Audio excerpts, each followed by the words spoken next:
وبركاته. بسم الله الرحمن الرحيم. الحمد لله رب العالمين، والصلاة والسلام على أشرف الأنبياء والمرسلين نبينا محمد وعلى آله وصحبه أجمعين. أما بعد، كتاب رحيق الأزهار د شرح په سلسله کې نن دویم درس دی د الله په توفیق سره، چې پکې مسنون او مستند اذکار او دعاګانې به بیانېږي. د کتاب په باره کې ابتدایي خبرې هغه بیان شوي او بیا فضایل د دعا د غوښتو او د الله د ذکر کولو هغه بیانېدو. دې دپاره چې یو مسلمان کې تیزی راشي او تادی وکړي په دې عبادت کې او په دې کې وروستوالی ونه کړي او سبا بل سبا ونه کړي. نو موږ تقریبا 6 فضایل بیان کړي او اخرنی فضیلت دا بیان شوی چې جنتیان به په جنت کې دا وایي چې د دې دعاګانو د لاسه الله موږ د جهنم نه بچ کړو. دا اخرنی فضیلت بیان شو. نن به انشاءالله دا فضایل او دې سره بعض نورې خبرې هغه به بیانو. خو د دې نه مخکې چې دا درس مخکې بوځو، یو خبره مې ذهن ته راله، هغه ده چې کله نه چې د دې کتاب درس شروع شوی دی نو د ډېرو ملګرو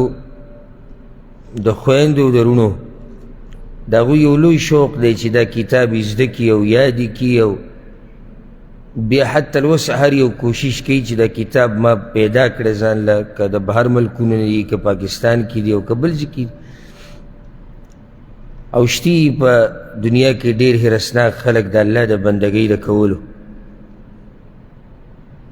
په هغې کې یو وجه دا ده چې کتاب دې خبرې وجه دا وه د بیانولو چې هغه دا کتاب الحمدلله 2 پیرې چاپ شوی د اولنی ایډیشن اولنی طبعه 2 پیرې چاپ شوی وه.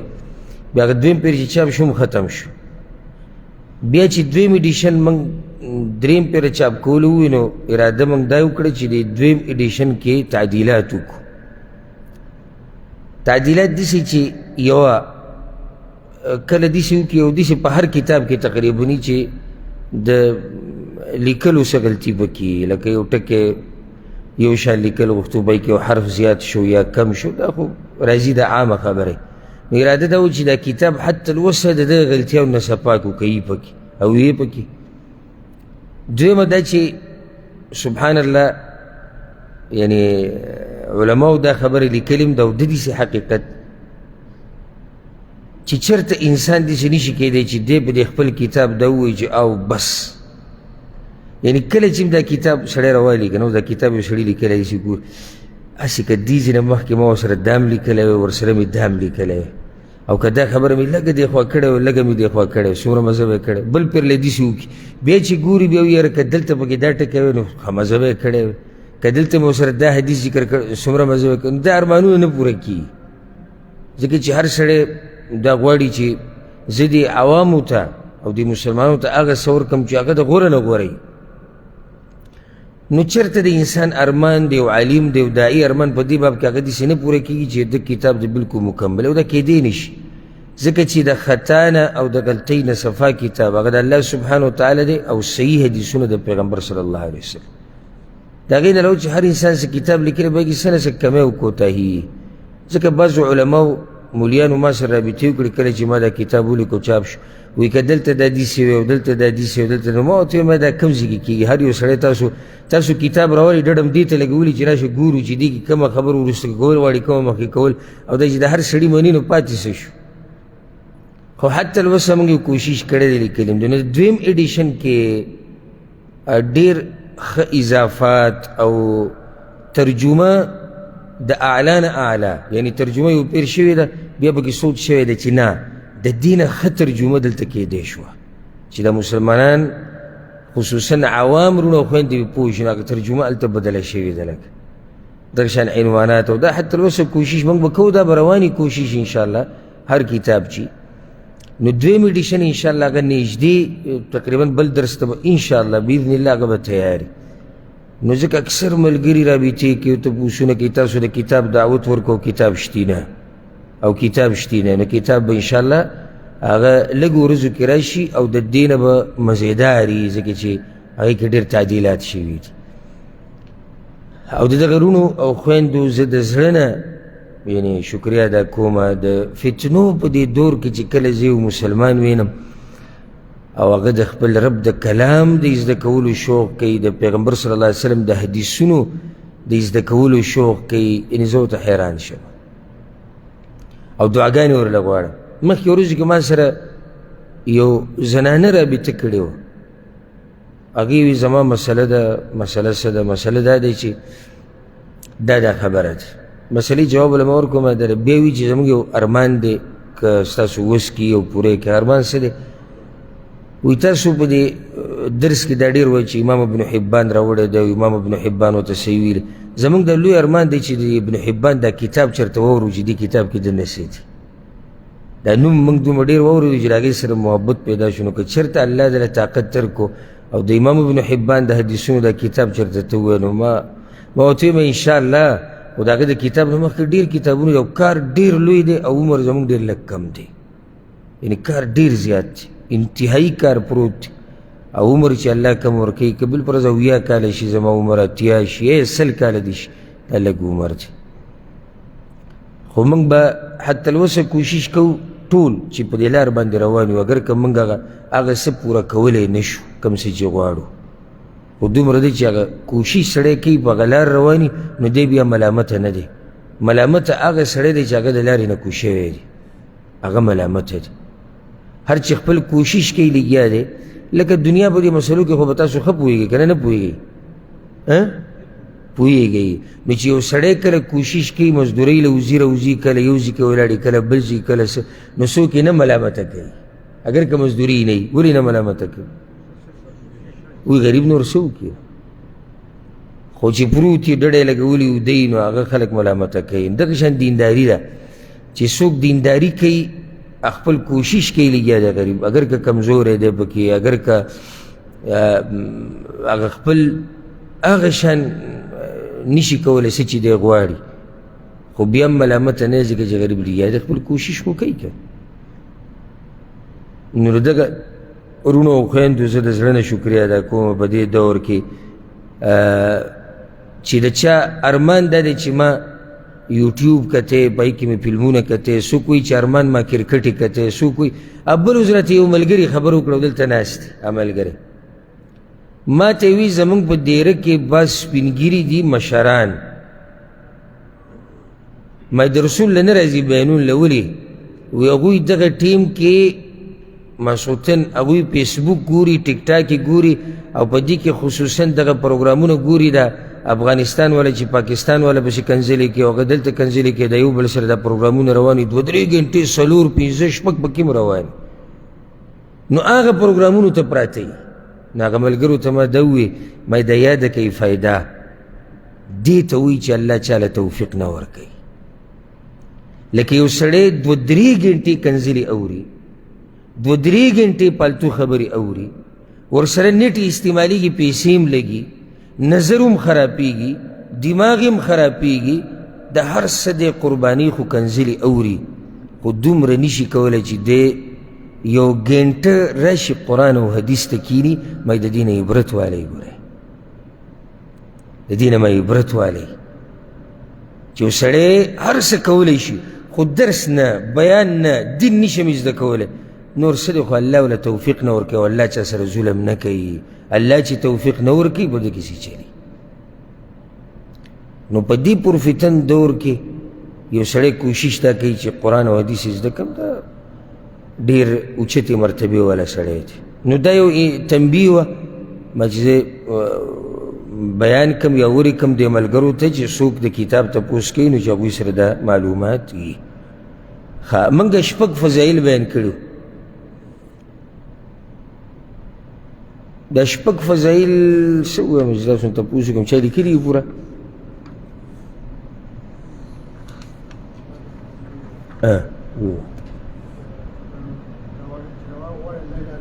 بارک الله فیک. الله د هر غوښتون کی غوښتنه قبلوي. دعا عبادت ته، نو چې عبادت ته مؤمن عبادت له زور ورکوي. الله وی ما یادوي زه به تاسو یادوم. بارک الله فیک. دعا سره تقدیر بدلیږي. څلور شو.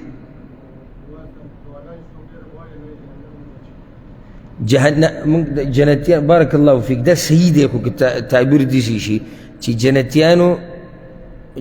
به په جنت کې دا وي چې موږ الله د جهنم نه دعاګانو د لاسه بچ کړو. نو دعاګانې چې څوک ډېر غواړي جهنم نه بچ شو. بارک الله فیک. دې ته وایي یادول. ماشاءالله چې یو سړی یادوي هغه داسې یادوي. دا شپږ فضایل موږ بیان کړي. وم فضیلت هغه دا دی د دعا، او دې فضیلت ته سوچ وکړئ. دعا د راغلي او د نه راغلي مصیبتونو دپاره پوره ده. یعنی کم مصیبت چې په تا راغلی دی د دې دپاره دعاګانې کافي دي، الله به دا مصیبت لرې کړي. او کم مصیبت چې لا راغلی نه دی او کیدای شي راشي، د هغې دپاره هم دعاګانې کافي دي. یعنی په دعاګانو سره به صرف ته د ځان نه هغه مصیبت نه لرې کې کم مصیبت چې په تا باندې فی الحال دی، بلکې الله ته ساتي د دې دعاګانو د لاسه د هغه مصیبتونه کم چې لا راغلي هم نه دي. دا څومره لویه فایده ده. او په دې باندې دلیل دی الحمدلله. امام ترمذي یو حدیث راوړی دی د عبدالله بن عمر رضی الله عنهما نه. وی پیغمبر صلی الله علیه وسلم دا خبره کړې ده ان الدعاء ينفع مما نزل ومما لم ينزل. پیغمبر صلی الله علیه وسلم یقینا دعا فایده ورکوي د هغه مصیبت نه چې نازل شوی دی او هغه چې لا نازل شوی نه دی. دو قسمه مصیبتونه الله تعالی لرې کوي د دعاګانو د لاسه. یا خو هغه مصیبت په تا باندې دی او یا راځي لا راغلی نه دی. نو دا څومره لوی فضیلت دی. ځکه پیغمبر صلی الله علیه وسلم به دغه حدیث کې مخکې دا وویل فعلیکم عباد الله بالدعاء. نو لازم وګڼئ ای د الله بندګانو په ځان باندې دعا لازم یې کوي. پیغمبر صلی الله علیه وسلم وایي د دعاګانې غوښته په ځان لازم کوي چې الله هم د مصیبتونو نه وساتي. او څه ډېر دي دغه تپوس کوونکي او څه په مخه د علماو نه تپوسونه کوي او په هره لاره مصیبتونه او مصیبتونه او مصیبتونه. او څوک وایي کار کې مسله ده، او څوک وایي پیسو مسله ده، او څوک وایي د مزدورۍ مسله ده، او څوک وایي د کمپنۍ مسله ده، او څوک وایي د بچي، او څوک وایي د ښځې. او د دومره لوی عبادت نه غافله دي چې پیغمبر صلی الله علیه وسلم وایي دغه مصیبت خو پرېږده دا کم چې وس دی د دې دپاره خو دعا پوره ده، خو هغه مصیبتونه چې لا راغلي نه دي د هغې دپاره هم دعاګانې کافي دي. نو څنګه به یو مسلمان د دې اوچت عبادت نه غافلی شي؟ اتم فضیلت هغه دا دی، دا ناشنا فضیلت دی د دعا دپاره چې څوک هم لاسونه اوچت کي الله ته، نو الله د هغه لاسونه خالي نه راواپس کوي. الله ته چې څوک هم لاسونه اوچت کي دعاګانې ته غواړي، رب العالمین دغه لاسونه خالي نه راواپس کوي. او په دې باندې دلیل راوړی د سلمان فارسي رضی الله عنه روایت دی، امام ابو داود راوړی دی. پیغمبر صلی الله علیه وسلم وی ان ربکم حیی کریم. ستاسو رب ډیر حیاناک دی، او دا د الله صفت دی حیا کول، څنګه چې د هغه د شان سره ښایي. او الله حیا نه کوي په حق بیانولو کې، او الله حیا نه کوي په مثالونو بیانولو کې. قرآن کې دا راغلي. نو د الله دپاره حیا کول شتي، د الله دپاره حیا نه کول دا هم شتي. څنګه موږ نه خو چې څنګه د هغه د شان سره ښایي. نو د الله حیا کول داسې نه دي څنګه چې انسانان حیا کوي. او کله چې موږ دا وایو چې الله حیا کوي، نو دا بعض راپاسي لکه دا خو تاسو بس لکه الله به د انسانانو په شان شول. یادو بل نو دوه خبرې یادې که یوه من هغه خبره وکړه چې یا الله کړې ده یا پیغمبر کړې ده، نو ته په اصل کې اعتراض یا په الله کې او یا په پیغمبر باندې کې. یو خبره شو.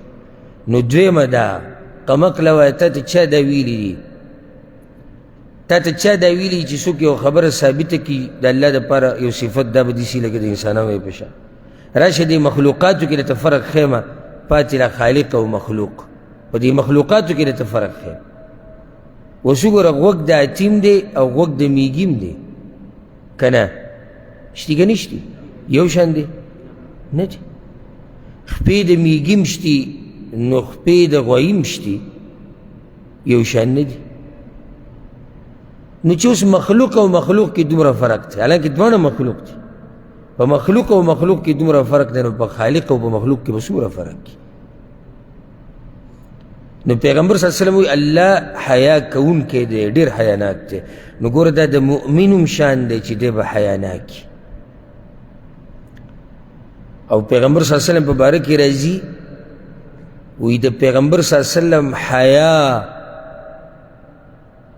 دومره وه او دومره حیاناکو چې دومره هغه جنیم حیاناکه نه چې نوي نوي پیغله شوي، دومره حیاناک انسان. دا درون سړی چې دی حیاناکي، دا سپک انسان چې دی کلک سترګی دی، بې حیایي دی، نه مشر ته ګوري، نه کشر ته ګوري، نه ښځې ته ګوري، نه زی ته ګوري، نه علیم ته ګوري، نه جاهل ته ګوري، نه روا ته ګوري، نه ناروا ته ګوري، نه دې ته ګوري چې زه بهر خلکو منځ کې یا په کور کې. نه نه نه، دا بې حیا انسان دی چې ده څه وکړو هغه کوي لګیا دی. نو مؤمن به حیاناک وي. خو ګوره مؤمن کې به هغه حیایي چې کوم شریعت غواړي، ځکه چې هغه حیا چې تا د حق نه منع کوي، دا حیا تا نه شریعت نه غواړي. لکه اوس یو سړی دا وایي چېرې زړه کې مې ډېر تپوسونه دي چې د یو عالم نه د دین په باره کې تپوسونه کوم، حیا راځي ماله. بعض دا خبره کوي او دا شتي لکه بعض ته ته وایي چې لکه ته نه سوالونه کې نه جواب، موږ له چې حیا راځي. دا حیا شریعت غواړي؟ نه غواړي. او ځکه امام مجاهد رحمه الله به وي چې په تفسیر کې امام دی، وی دوه قسمه خلک علم چېرته نشي زده کولی، یو متکبر او دویم چې حیا کوي په تپوس کې او په علم زده کولو کې. دا دوه قسمه خلک علم نشي زده کولی، ځکه متکبر ځان د دې مخامخ عالم نه اوچت ګڼي، نو دی هغه ته کیني نه، دی هغه ته زنګون نه ماتوي، دی د هغه نه تپوس نه کوي، دی د هغه نه زده کړه نه کوي، دی د هغه خواله نه ورځي. هر چې حیاناک دی که هغه خواله وروم شي، خو هغه څه تپوس نشي کولی، هغه څه زده کولی نشي. نو مؤمن به څه حیاناک وي. او ځکه پیغمبر صلی الله علیه وسلم وی حدیث کې وی د پخوانو پیغمبرانو د نبوت چې کومه خبره پاتې شوې ده، یعنې هغوی ته چې آسماني کتابونو کې یو خبر راغلی وه، یوه پکې دا وه اذا لم تستحي فاصنع ما شئت، چې حیا د پکې نه وي نو چې بیا څه کوې کوه. د دې مطلب دا نه دی چې تا له اجازت درکړو، دا زوره نه ده چې حیا د پکې نه وي نو ته بیا هر څه کولی شي. او دا خو واضح خبره ده. دا خلک ویم که نو وي د دې کار پلاني ته ووایي، هغه څه بې حیا غونته کېدی، کلک سترګې وي هغه یې کوي. حیاناک انسان غریب بس. او ځکه پیغمبر صلی الله علیه وسلم باره کې راځي چې څه شی به بدي شو یا غوسه به شو یا به خوښ شو، چې هر څه د پیغمبر صلی الله علیه وسلم د مخ نه به پته لګېده. دا هم د حیاناک سړي نه ښیي. کله داسې مجلس یې که نه ته یو حیاناک سړي ته داسې خبره وکړي چې هغه مناسب نه وي، نو دی دومره حیاناک وي چې په هغه مجلس کې تا له واپس جواب نه درکوي، د احترام د لاسه او د حیا د لاسه، خو د مخ نه یې پته ولګي چې دی په دې خبره باندې څه شو، خفه شو. او دا بې حیا غونته کې چې دا منافق غونته کې دی هېڅ پروا نه. ښه چې څومره ورته دا قسمه خبرې کوي، هغه ورسره ښه خوشحالېږي، ښې طبیعت برابرېږي. نو الله حیاناک دی، کریم. الله کریم دی، عزتمند دی او سخی دی، سخی. او د الله سبحانه وتعالی دا نومونه دا په دې کتاب کې الحمدلله ما راجمع کړي، او په هغه ترتیب سره کوم ترتیب باندې چې موږ واضح کړي درسونه، نو درسونو کې نو که څوک علم زیاتول غواړي هغه لازم واورئ او د علم زیاتولو خبره صرف نه ده د الله دا نومونه چې څومره اوري د الله سره به د محبت ډېرېږي صرف د علم زیاتولو خبره نه ده چې ما ته دا پته ولګي چې جي د دې کریم څه معنی ده بس نه ته چې د کریم په دې معنی پوه شوې او بې اورې د خپل رب سره به د محبت ډېرېږي څومره چې اوري د خپل رب سره به د محبت ډېرېږي نو کوشش دا کوئ چې د الله دا نومونه دا د معنی او د تفسیر او د ترجمې سره یې زده کړي او بیا په مخه یادوئ او وایي او دا ذکر د الله دی دا د الله ذکر دی یستحیی من عبده اذا رفع یدیه الیه الله له حیا ورځي د هغه بنده نه کم بنده چې الله ته لاسونه اوچت کي فیردهما صفرا الله له د دې نه حیا ورځي چې لاسونه وله خالي را واپس کي نو الله لاسونه نه خالي را واپس کي الله له حیا ورځي دی دلته اوس یو دوه مسلې اهمیه وه دا صفت به ته په ځان کې هم راولي حتی الوسع چې څوک د نه څه وغواړي شړی څه نه څه ورکوه سړي له حیا ورځي که اوس یو سړی راغی تا ته ووایي چې ما سره دا او ما سره دا او ستا وس شتي یا څه نه څه وس دي اوس مطلب دا نه زموږ د خلکو مطلب دا دی چې کله درته ووایي چې غریب راشي سوال د نه کوي نو ته وله ورکړه ښه 2 لاکه روپۍ او 10 ریاله او 10 ریاله او 500 او 100 تا ته چا دا ویلي ته دا ولې داسې ویرېدې وس مطابق خالي مه واپس کوه ځکه چې زمونږ رب ته چې څوک لاسونه اوچت کړي هغه له حیا ورځي لاسونه وله خالي نه راواپس کړي نو ته هم څوک خالي لاس مه واپس کوه او که نور څه نه فکلمة طیبه په ښایسته خبرې سره واپس که په یو ښایسته دعا سره واپس که خو داسې خالي مه واپس کوه بله خبره اوس څوک دا سوال کولی شي چې په تاسو کې څوک ویښي د هغه باره کې دا وایم او ذهني تیزي چې دا دلته اوس پیغمبر صلی الله علیه وسلم وایي چې الله لاسونه نه راواپس کوي د چا خالي او د ډېرو خلکو لاسونه خالي راواپس شوي دي که نه دي نه دلته بله مسله ده خالي راواپس شوي دي او ولې نو بیا به دې سړي کې کمی دی دی د خپل ځان وګوري هغه بله مسله هغه دویمه مرحله ده هغه خالي نه دی دلته اوس دا بعض ملګري دا وایي چې لکه د دوو ملګرو جواب دا دی زه د جواب په دې سر باندې پوه شم چې دوی دا ویل غواړي چې حدیث کې راځي چې یا ته الله د دې د لاسه بل مصیبت لري کي یا دا دعا والآخرت له وساتي نو آیا دا لاسونه خالي راواپس شو دا خالي نه دي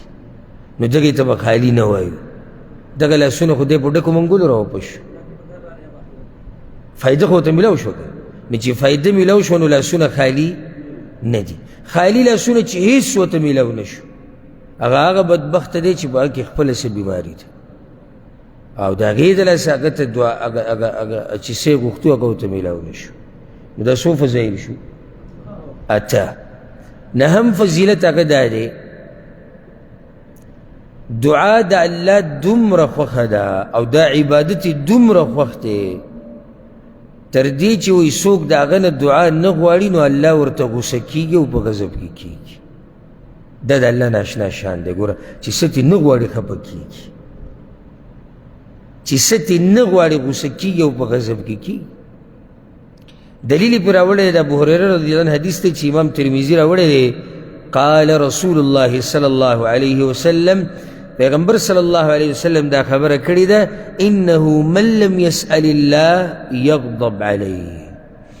پیغمبر صلی الله علیه وسلم وایي کوم انسان چې د الله نه دعاګانې نه غواړي نو الله په هغه باندې غوسه کېږي الله ورته په غضب کي اوس که چېرته دا معمولي عبادت وی نو خبره به د الله غضب ته رسېدی نه ډېر اوچت عبادت دی هسې انشاءالله زما امید دی چې تاسو ټول به هر وخت دعاګانې غواړئ خو کوم ورور چې دعاګانې نه غواړي یا کومه خور څومره د یېرې خبره ده چې الله ورته په غضب کې دی وجه د دې څه دی چې الله ورته غضب کې دی. یو ده ما تېر شوي درس کې دا خبره ذکر کړې وم چې یو خو رب العالمین دا خوښوي چې زما دا بندګان ما ته ځان عجزه کړي، دا د الله خوښه ده. او بله ده چې کوم سړی چې د دعاګانې نه غواړي د الله نه، د ځان یو قسمه بیزاره ګڼي چې زه پوره یم، ما سره چې څه دي دا برابر دي. ځکه به تاسو خیال کړی اکثر دي دعاګانو له خلک هله زور ورکړي چې کله به څه مسله راشي. نور چې څه مسله نه وي نو دا مطلب دی چې زه پوره کامل سړی، ما ته څه دي، مال شتي، ښځه شتي، بچي شتي، صحت روغ دی، په دې کې څه دي الله نه د غوښتو. نه موږ هر وخت کمزور یو، هر وخت الله ته محتاج یو، هر وخت موږ الله ته محتاج یو. هر وخت یو داسې وخت نه راځي چې موږ د الله نه بیزاره شو. او ځکه بعضو سلفو به یو دعا غوښته، ډېره ښایسته دعا ده، دا به یې وي اللهم اغنني بالافتقار الیک ولا تفقرني بالاستغناء عنك. اشنا دعا ده، وی یا الله ما بے پروا که د مخلوق نه په دې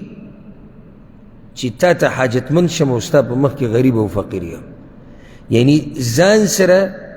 مې داسې رابطه جوړه کړه یا الله چې همیشه مې تا ته ضرورت او تا ته غریب یم او ستا په مخ کې فقیر یم، او د دې خلکو نه مې بې پروا که او بې دوې په دې دعا کې. او یا الله ما مه غریب کوه په دې سره چې زه بې پروا شم تا نه. یعنی هغه سړی فقیر دی، غریب دی چې دی د الله نه څه دی، بې پروا دی، او چې د الله سره رابطه ده او الله مخې ته ځان فقیر کړی دی او غریب کړی دی او د الله نه غواړي، دا خو غني سړی دی، الله بې پروا کړی دی د مخلوق نه، د مخلوق په مخ کې چرته نه ذلیله کوي. نو دا یاده که دا خبره چې دعا د الله هغه خوښ عبادت دی چې څوک د الله نه دعاګانې نه غواړي، الله ورته په غضب کې کېږي او غوسه کېږي ورته. او یو د آدم بچی دی او یو د انسان، سبحان الله. یعنی ګوره د الله دې در ته وګوره، د الله دې کورونو ته وګوره، دې جوماتونو ته عام اعلان الله سبحانه وتعالی کړی، عام اعلان چې راشئ زمانه چې څه غواړئ زه به دله درکړم. ادعوني استجب لكم، چې څه غواړئ زه به دله درکړم، چې څه غواړئ زه به درکړم. او په هغه ځای کې د ګڼې څومره کموالی، یو څو د شمار خلک به درته میلاو شي، هغه چې د خپل در نه خلک شړي د هغوی په در باندې دومره ګڼې چې ځای نه میلاویږي. ته ورشه که نه چې ته د یو باچا خواله، چې ته ورشه د خان ملک، هسې ورته دا خلک پریوځي او پاسېږي او دا سپک خلک دا چمچمار غونته کې چې هسې به د خان ملک ته جي او خاندي به او جي او کته کېږي به بره کېږي،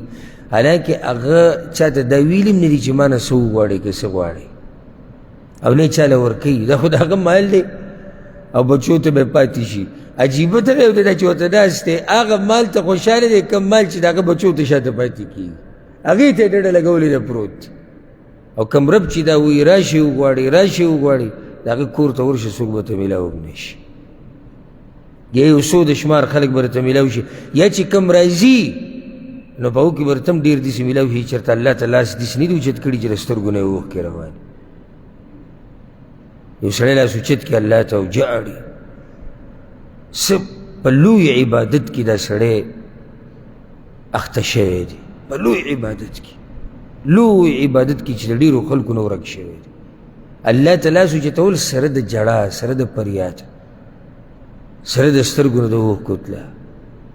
هسې د حدیث کې شاته تیر شو که نه چې الله له حیا ورځي چې یو بنده ورته لاس اوچت کړي او الله ورته دا لاسونه خالي را پرېږدي، دین الله له حیا ورځي. سم خیال دی چې د بنده لاسونه اوچت کړي او د سترګو نه اوښکې هم رواني. الله اکبر. او سم خیال دی چې د سړي لاسونه اوچت کړي او الله ته خپله غریبي او خپل فقر او خپله کمزورتیا بیانوي. او سم خیال دی چې د سړي الله ته لاسونه اوچت کړي او د الله عظمت بیانوي، د الله عظمت بیانوي او الله په هر څه باندې پوه دی. ما که سورې تفسیر دی نږدې تفسیر دوره کې تاسو ته دا فایدې ذکر کړي به تاسو ته به یاد یې کنې خو زما ذهن ته راله ما د دعا اقسام ذکر کول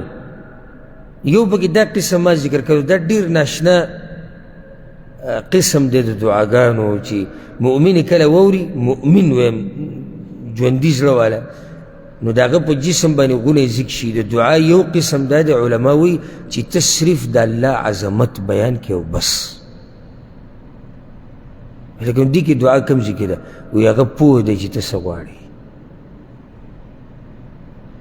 یعنی ته 15 منټه دعا وکړه که نه 15 منټه ته لګیا یا الله ته کریم یې ته عظیم یې یا الله ته د لوی عرش مالک یې یا الله ته د دنیا او د آخرت بادشاه یا الله ته رحمان یا الله ته رحیم او ته حی او ته کریم او لګیا او لګیا او لګیا. وصلی الله وسلم علی نبینا محمد صلی الله علیه وسلم. د تا کومه دعا وغوښته وایي هغه بادشاه به پوه دی هغه ته پته ده چې ده چې لاسونه اوچت کړي د زړه کې څه دي بیانولو ته ضرورت هم نشته. یوه دعا دا دعا ده څومره اوچت مؤمنان به چې له دا دعاګانې وغواړي نو بیا د دوی دعاګانې الله څنګه قبلوي چې زړه کې خبره پرته او یا الله دی چې ګوره دی چې له لاسونه داسې نه ورېږي یا الله یا الله دقه د یا الله کې او په دې لاسونو کې دننه ډېر څه پراته دي چې دی د الله نه غواړي او په هغې باندې الله پوه دی په هغې الله پوه دی. هغه څاروی هغه ځناور چې وږی شي او اسمان ته یې خوله کړي او چغې وایي الله په هغې هم پوه دی چې دی وږی دی ضرورت لري. نو چې تا لاسونه اوچت کړي الله ته او حمد یې بیانې عظمت یې بیانې شان یې بیانې الله ته پته لګي چې ته څه غواړې او ستا په زړه کې څه دي. نو دومره اوچت مخلوق هم د الله شته. خبره مې دا کوله چې د دغه الله دې کور ته چې راشي د شمار یو څو کسان به تا ته میلاو شي او هغه چې خلک شړي د خپل در نه د هغوی په در باندې ورته ګڼه میلاو شي. رش لارې بندې دي جې کوڅې بندې دي په هر ځای پولیس ولاړ دی په هر ځای پوجي ولاړ دی په هر ځای ادارې والا ولاړ دي تا څوک مخې ته نه پرېږدي روا حالانکې دا سړی ګوره چا له هغه څه ورکوي هم نه چې څوک یې ترې وغواړي بلکې الټی شړي په دې دا پولیسان چې ولاړ دي دا پوجیان ته خو ورنږدې شي چې دا کوم ځای ته رسوي بیا هم رشته او کوم رب چې دعوت درکوي راشه ته یو غواړې زه به در الله وایي سل درکوم ته سل غواړې الله وایي زه به دله زر درکوم ته زر غواړې الله وایي زه به دله بې حسابه درکوم خو ته خو راشې ورځ کنه ته خو الله ته ووایه هغه جومات به تا ته خالي میلاو شي نه پې چوکیدار شتي نه پې پوله شتي نه پې پوجي شتي نه دې څوک شړي خو تا ته صرف دا دعوت دی چې راشه عباد الله د الله بندګانو راشئ نو د هغه الله په کور کې به دغه حال ځکه شاعر وایي لا تسألن بني آدم حاجة شاعر وایي د آدم د بچي نه څه مه غواړه وصل الذي ابوابه لا تحجب غواړه د هغه چا نه چې دروازې د هغه نه د هغه د در نه بندېږي او نه پې چوکیداران شته او نه پې نور څه شته دروازې کولاوي دي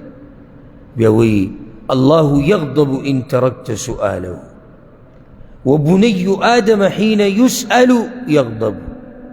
الله په دې غوسه کېږي او په غضب کې کېږي چې څوک ترې څه ونه غواړي او د آدم بچی په دې غوسه کېږي چې څوک ترې څه وغواړي بیا هم خلک د آدم په بچي پسې روان دي حالانکې هغه په سوال لکه هغه په سوال خفه کېږي غوسه کېږي ته بیا هم هغه ته ناستې دغه خپل رب نه غواړه دقه د آدم د بچي به ټول ستا طرف ته راواړي او ستا دپاره به یې مسخر کړي اوس ګوره د آدم د بچو سره ناشنا طبیعت دی که خبره مې شروع کړه اوږده خبره به شي د هغه وخته پورې د سره ښه محبت کوي او دا د اکثرو دی ټول نه یادوم او هغه چې کوم مستثنا دي هغه ډېر لږ دي خو اکثر دا عادت دی د انسانانو چې ډېره مضبوطه یارانه ښه ټوغې ټکالې ښه مزېدار ګپ شپ او مجالس د هغه وخته پورې چې څو پورې د څه ته ضرورت نه وي راغلی که چېرته یو ورځ بیمار شو یا یو ورځ د قرض ته ضرورت راغی یا ګاډي ته دې ضرورت راغی یا بلې منډې ته دې ضرورت راغی یا بلې ته راغی یا بلې ته راغی بیا دقه د تا سره چې خندل را خندل د دوی د مخونو رنګونه بدل شي که نه زما دا خبره غلطه ده غلطي ما تو ایسته ده غلطه دې صحیح که نه ته د چا نه څه مه غواړه والله تا ته دا ویې وی تالي کې به در سر راوړو رور یم ستا ملګری یم هلته ته روغ یې ته برابري ته قرض نه دی غوښتی تاسې دته مصیبت چې د باندې راشي بیا دته خواسې وګوره که نه دا چې تالي کې دله سر راوړي چې دی بیا څه کوي شتي ما ووایي شتي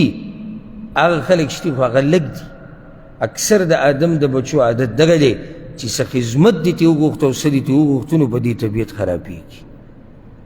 بلکې غواړي هم داسې ملګری بعض وایي وی الله دې داسې ملګري او داسې خپلوان راکړي چې نه بیمارېږي نه غریب کېږي نه یېرېږي او نه ورته څه مسله راځي زارېږه وي د داسې یار موږ به ورته دا ډکوسلې ولو چې تا نه زار تا نه قربان تا نه او د هغه څه ته ضرورت نه راځي نو څومره مزه کوي خو چې په رښتیا د پسې راشي اور وټکوي چې لکه ما ته د دې مسلې ضرورت دی دا د آدم د بچو حال دی د اکثر او رب العالمین نه چې څومره غواړي دومره ورته ته ورنږدې کېږي چې څومره ترې غواړي او ځکه یو اعرابي دا خبره کړې وه او څه ناشنا خبره په شعر کې کړې ده ایا مالک لا تسأل الناس والتمس بکفیک فضل الله فالله اوسع وی اے مالک کس طریقیا ده وی اے مالک د خلکو نه مه غواړه بلکې په دې خپلو ورغو ولټوه فضل د الله پراخه دی او دی ډېره ناشنا خبره کړې ده ولو سئل الناس التراب لاوشکوا اذا قیل هاتوا ان یملوا ویمنعوا پرېږده مړه وي دا انسانان که چېرته خاوره ورسره په لاس کې وه او ستا خاورې ته ضرورت راغی او تا ورته وایي چې خاوره راکړه که نه په دې به هم طبیعت خراب شي چې زما نه یې خاوره وغوښته نو ولې نه غواړي د هغه رب نه چې د هغه خزانې وي پراخه اذا قیل هاتوا ان یملوا ویمنعوا ورب الکعبه څه حقیقت دی باندې چې ویلی او څه ناشنا حقیقت یې ویلی وایي د دې خلکو سره که خاوره یې خاوره دله هم نه درکوي که نه داسې نه ده شوي والله قسم پې درته خورم چې بعض وګوره په خاورو باندې هم بخل کړی دی نه راکوي لکه لکه خاوره خپلې خاورې دا مړه خاوره دا ځمکه دې ټوله ډکه ده خاوره په دې خاوره باندې بخل کوي نور دې تاله څه درکوي او څه د هغه درته پروت وي ته د هغه نه امیدونه ساتي امیدونه د عرش والا نه ساته چې داسې بېزاره به دې د خلکو نه ساتي چې ته به حیران و رب الکعبه نو بیا هم یو سړی دا وایي چې ولې عرش والا سره اسمان نه خو د سرو زرو د سپینو زرو باران خو نه راوري خو دقه خلک کي نو موږ خو ته هم دقه وایو چې د هغه سره دې رابطه مضبوطه ده دقه خلک ستا په خدمت کې لګوي او د دې خلکو د زړونه به راواړئ چاته تا ته به یې راواړئ که نو چې تا ته یې راواړول ته بې پروا شو ستا هغه کار وشو کار اصل کې وکړو الله دا سړی پکې سبب شو خو دا سبب چا جوړ کړو الله جوړ کړو نو خبره ټول الله ته واپس شو نو چې د الله نه نه غواړي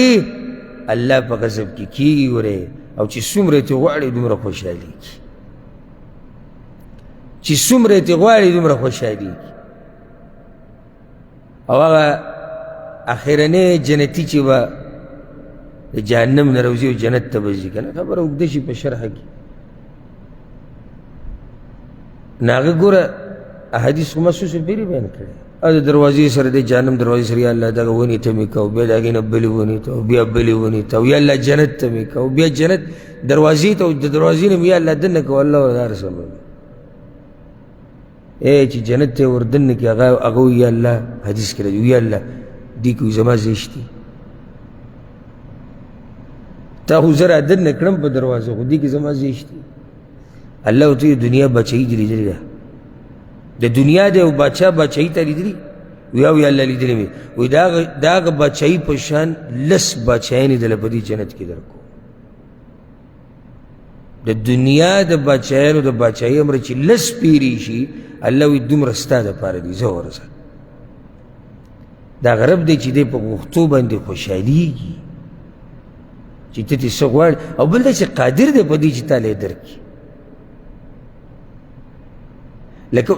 لکه اوس ته زما خواله راشي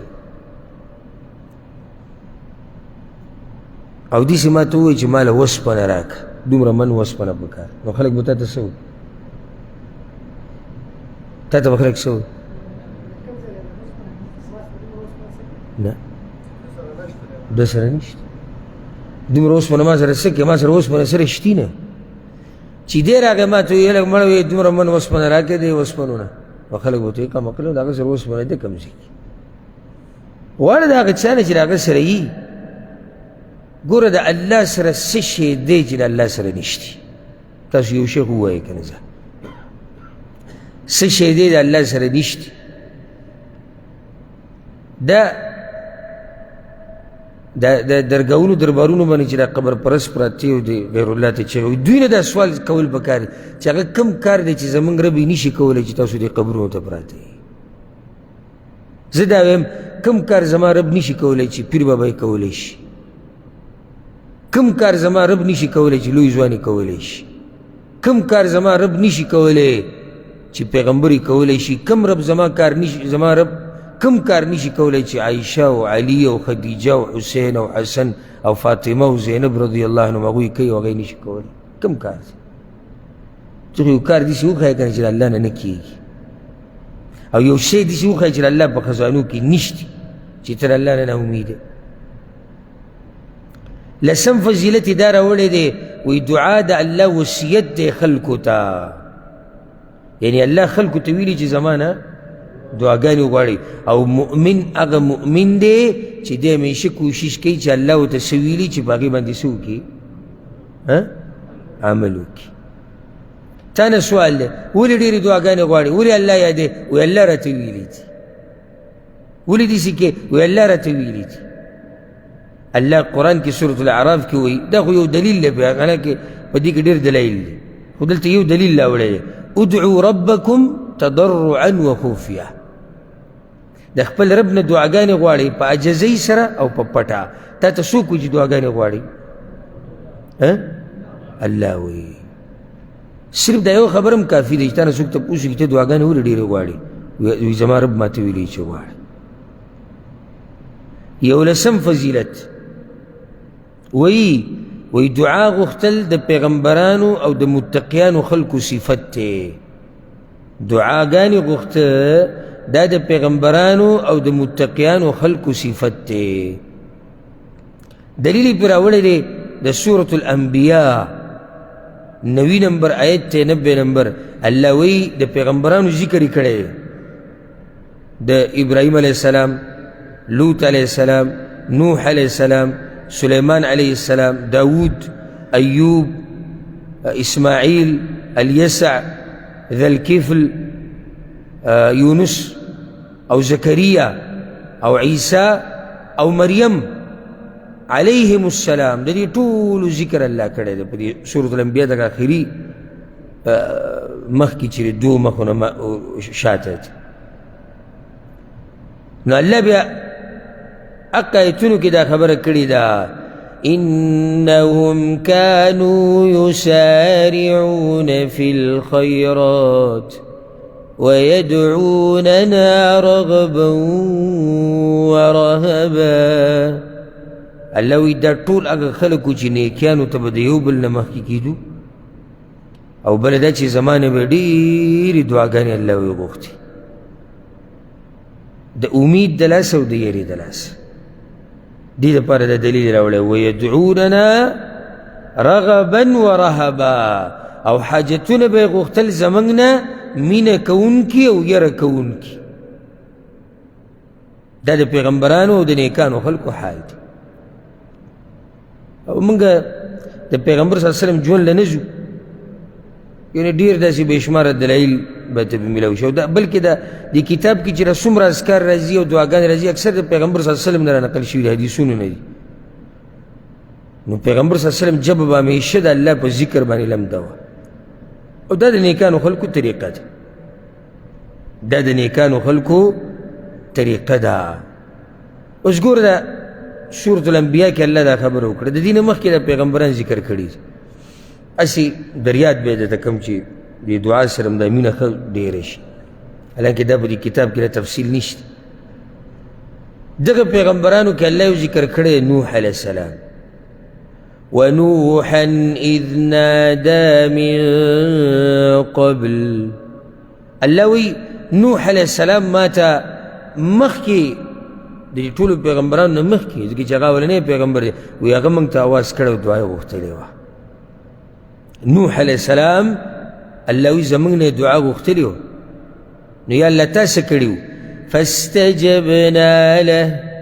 فنجيناه وأهله من الكرب العظيم. الله وی موږ ول هغه چغه اورېدلې وه، موږ ول هغه دعا قبوله کړې وه، نو ما بچ کړی و هغه او کور والا د هغه د لوی مصیبت نه مې بچ کړي. والله دا صرف دا خبره نه وه، الله هم دغه ایتونو کې مخکې وایي وأيوب إذ نادى ربه. ایوب علیه السلام هم چغې وهلې وې الله ته، اواز یې کړی و الله ته، دعاګانې یې غوښتلې وې د الله نه. دا نیکانو خلکو طریقه ده. یا الله وی تکلیف مې ډېر شوی دی او ته مهربانه بادشاه، نو یا الله تا څه کړي؟ وی الله فاستجبنا له فكشفنا ما به من ضر. الله وی ما وله چغه اورېدلې وه، ما وله اواز اورېدلی وه، ما وله دعا قبوله کړې وه، هغه مصیبت یې الله وی ما لرې کړی و. صرف مصیبت لرې کول نه و، وآتیناه اهله ومثلهم معهم. الله وی هغه بچي مو له واپس ورکړو، د هغوی په شان مو له نور ورکړو، رحمة من عندنا. الله وی د رحمت تلاسه چې زه په هغه ډېر مهربانه وم. صرف خبره به دغسې ختمه نه شو. الله وی وذنون مئی والا، مئی والا د مئی په خېټه کې څه ناشنا کار کړی دی، او ځکه دا فضیلت صرف الله هغه له ورکړی چې د مئی په خېټه کې هغه وی الله ته سجده لګولې ده. بس داسې روایت هم راځي او الله یاد کړی. نو هغه کوم انسان دی چې د مئی په خېټه کې الله یاد کړی دی، یا یې سجده لګولې ده، هغه صرف یونس علیه السلام دی. هلته الله وی فنادى في الظلمات، په تیارو کې الله وی ما ته چغې والې وي، په تیارو کې. نو یا الله تاسو د هغه چغو په مقابله کې ورسره څه کړي وو؟ نو الله څه وایي؟ فاستجبنا له ونجيناه من الغم. الله وی ما وله هغه اواز اورېدلی و، ما خو د غم نه راویسته و، بیا کنه ما وله غم الله وی ختم کړی. الله مخکې وایي وكذلك ننجي المؤمنين. الله وی دقې شان زه مؤمنان هم د غمونو نه راوباسم. خو دا هله چې کله مؤمنان د ذنون په لار روان وي، د مئی والا په لار باندې چې دعاګانې غواړي، الله یې د غمونو نه وباسي. خبره به دغسې ونه درېده. الله وی وزکریا اذ نادى ربه. زکریا هم یاد که کنه. الله وی زکریا علیه السلام خپل رب ته یې چغې وهلې وي، او هغه څه ناشنا چغې وهلې وي. سورت کاف ها یا عین صاد یا سورت مریم کې شتي که ذکر رحمت ربک عبده زکریا. الله سوی اذ نادى ربه نداء خفیا. الله ما ته اواز کړو، خو غلی غوندې کې اواز یې کړی و. داسې مؤمنان اواز یې نه اوچتېد د الله په مخ کې. الله وی اواز یې کړی و، اواز یې ډېر غلی اواز ما ته کړی. اذ نادى ربه نداء خفیا. خنو دی پټ دعا کې څه ویلي دي؟ الله اکبر. قال رب إني وهن العظم مني واشتعل الرأس شيبا. یا الله وی اډوکې مې کمزوري شوي دي او سر تک سپین شوی دی. دا د هغه دعا ده او پټه دعا ده. او والله سبحانه وتعالى ولدي شي زوی ورکوي چې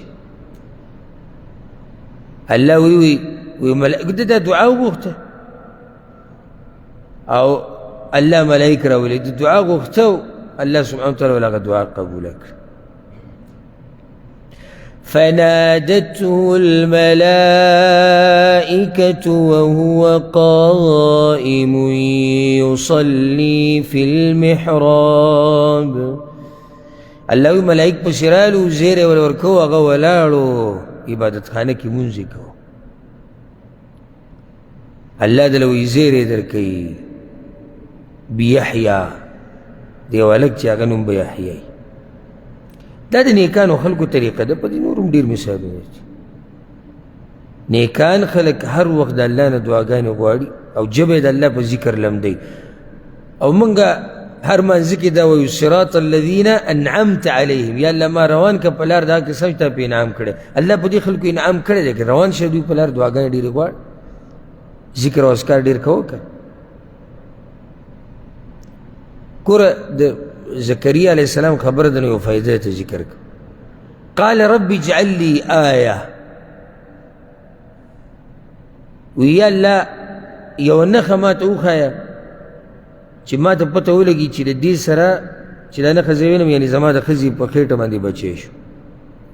الله ورته آیتک الا تکلم الناس نښه دا ده چې ته به د خلکو سره خبرې نشي کولی 3 ورځې او 3 شپې ژبه به دې بند دی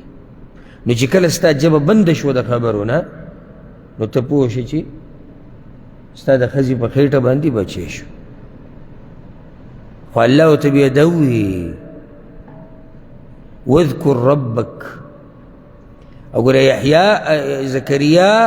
خپل رب به ګوره ډېر یادی بالعشي والابکار سهار ماښام به یادی علما وی ژبه یې د هر څه نه بنده شوې وه خو د الله د ذکر نه نه وه بنده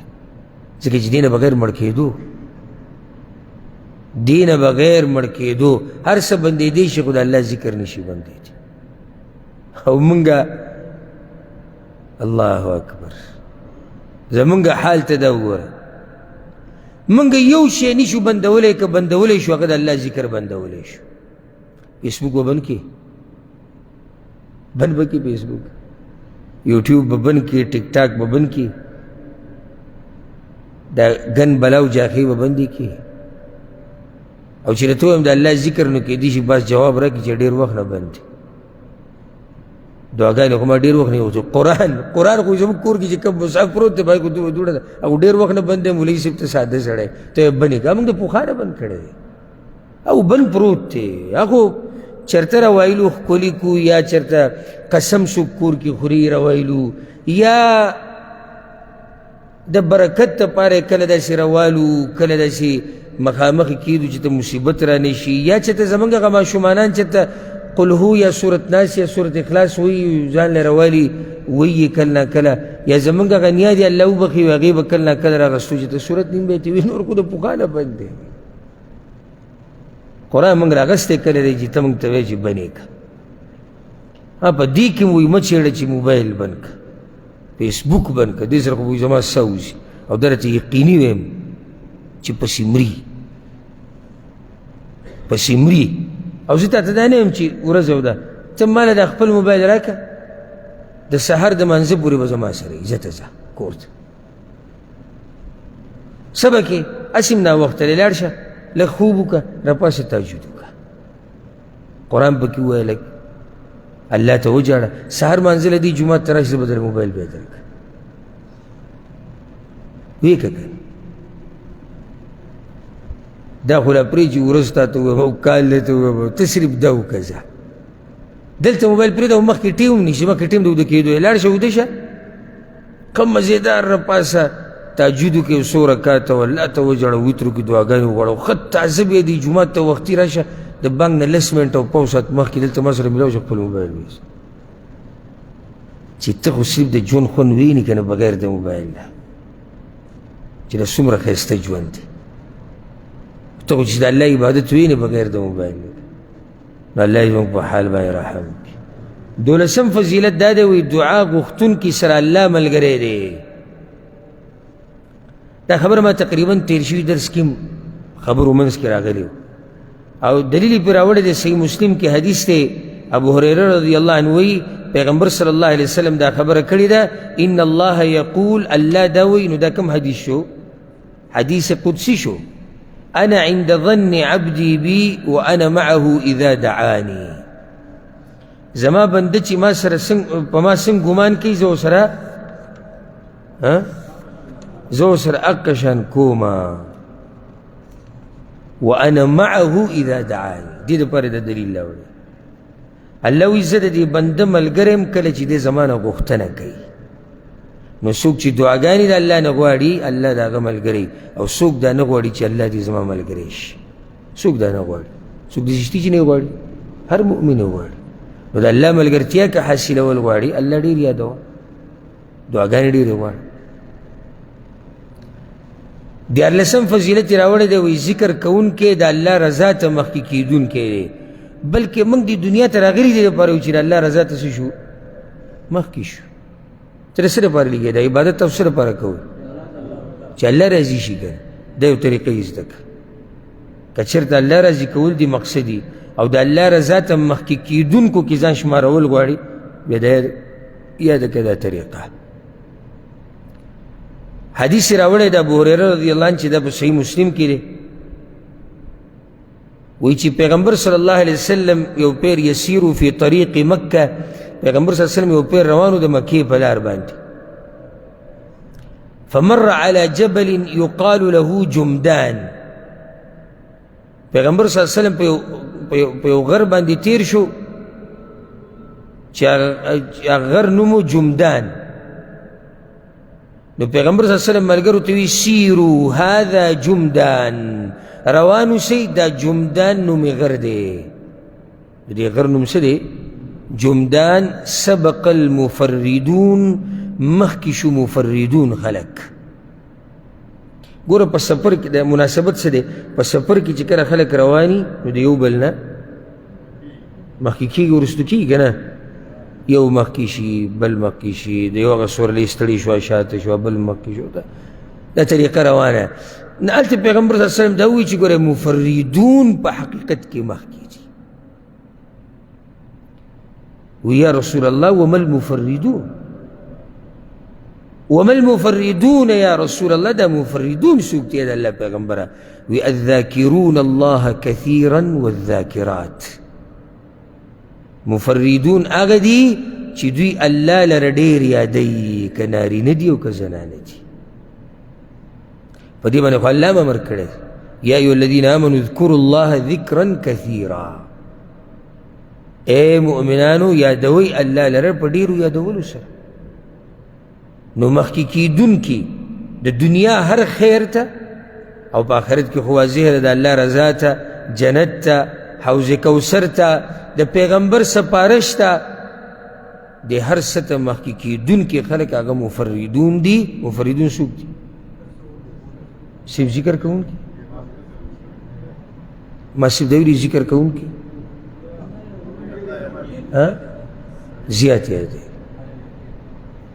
الذاکرون الله کثیرا دا خبره کړې حدیث کې دا دی چې الله لره یادوي ډېر اکه نارینه دي او که هغه زنانه دي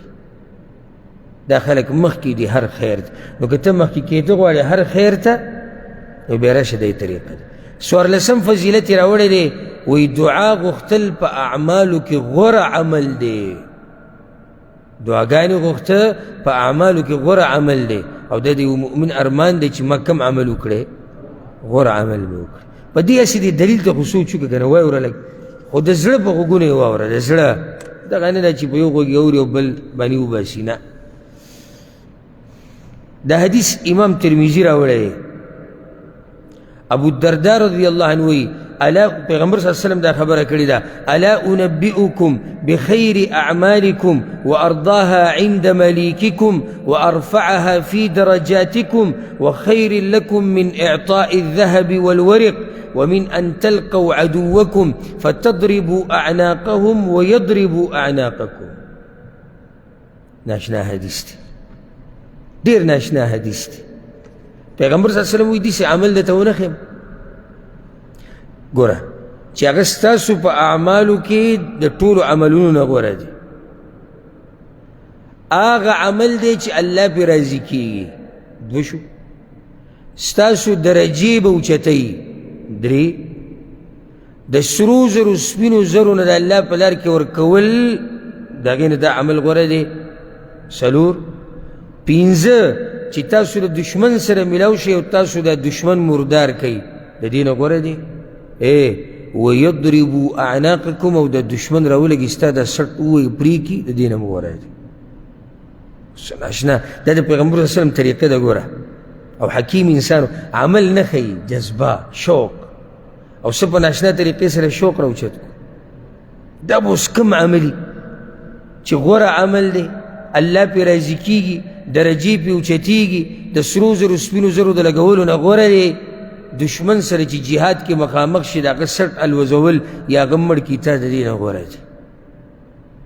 وما ذاک یا رسول الله، صحابه کرام جذبه کې یا رسول الله وی دا کوم عمل دی؟ دا خو موږ ته ووایه که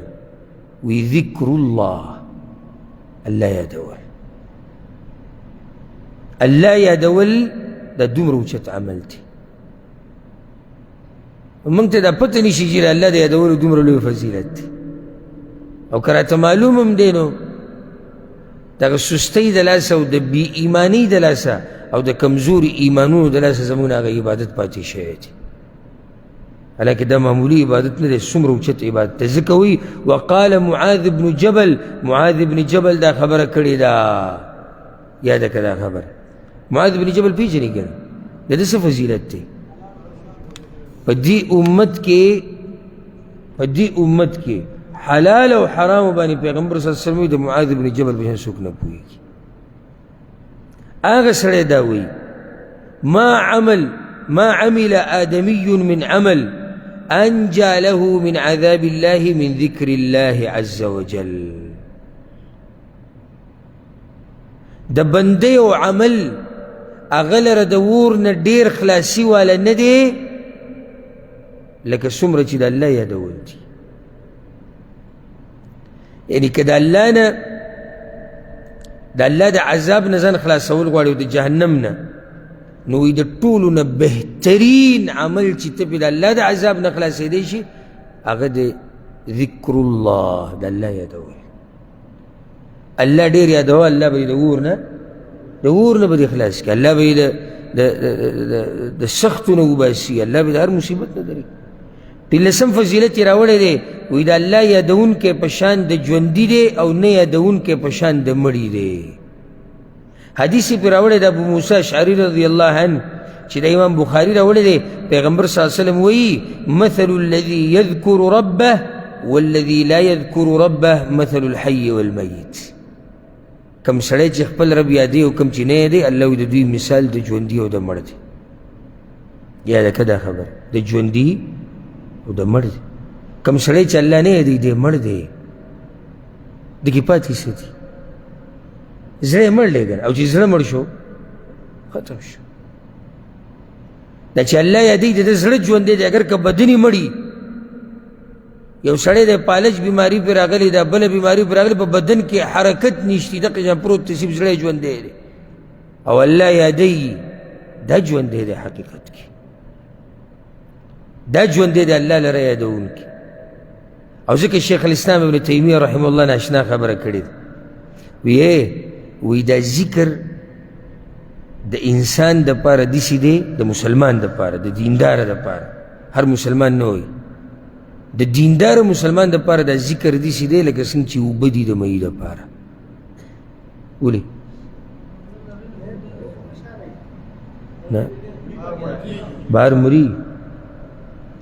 چې د دې اوبو نه دې دا مهی راوایستو دی مړ کېږي. دې مؤمن باندې چې د الله یادول بند کړو دی مړ کېږي. زړه یې چاودي، ټک کوي، چوي، د خپل رب سره دومره محبت دی چې یاد کړی نه نو ټیم پې نه پاس کېږي. لکه څنګه چې دا باز د خپلو ښځو سره په ګنټو ګنټو لګي که نه، بغیر دغه نه ورځ تېرېږي. حالانکې ښځه صحیح دی، اوچت نعمت دی، خو دومره چې سړی وایي چې ورسره خبرې، بعض وایي چې ورسره خبرې ونه کړه په ما ورځ نه تېرېږي. دا اوس بله درجه ده، دا مرتبه څه ده؟ دا بله مرتبه ده چې د ښځې سره خبرې ونه شي نه په ده وخت نه تېري ولې هلکه وایي زه په ډېر مین یم صحیح ده هر چا خپلې مینې طریقې ده طریقه دا چې ښځې غږ یې نه اورېدلی او ښځې سره خبرې نه کړې په ده وخت نه تېري دغه شان مؤمن چې خپل رب نه یاد کړی په هغه وخت نه تېرېږي او بیا د الله سره محبت کوم ځای کې د الله سره کوم ځای کې ښځه چې د الله په مخ کې او بچی څه شی دی مړه راوالی دیوال له راوڅو چې کله د الله د دین خلاف وي ښځه به صحیح بچی به صحیح مور به صحیح پلار به صحیح زمونږ د هر څه قربان دي په دغه رب باندې د هغه په ذکر باندې د هغه په یادولو باندې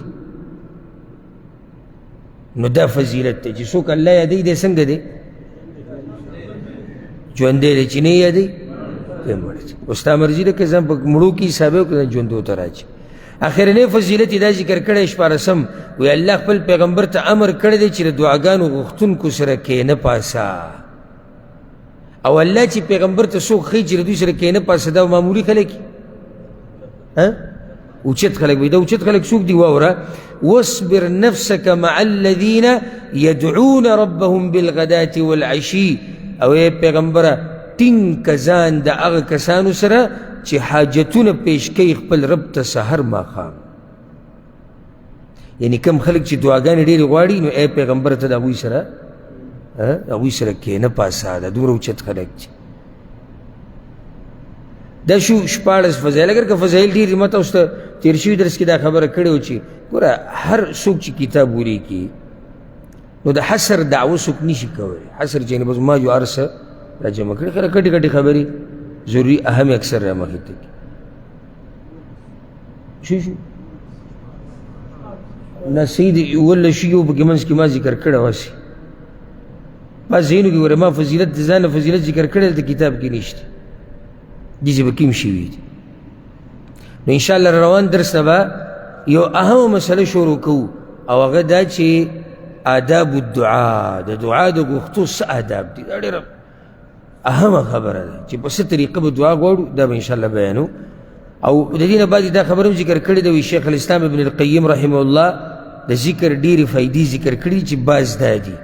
دغه بعض فایدې به انشاءالله پر روان درس کې ذکر کوو الله دې موږ پوه کړي په قرآن او په حدیث باندې هذا والله اعلم وصلى الله وسلم على نبينا محمد وعلى آله وصحبه أجمعين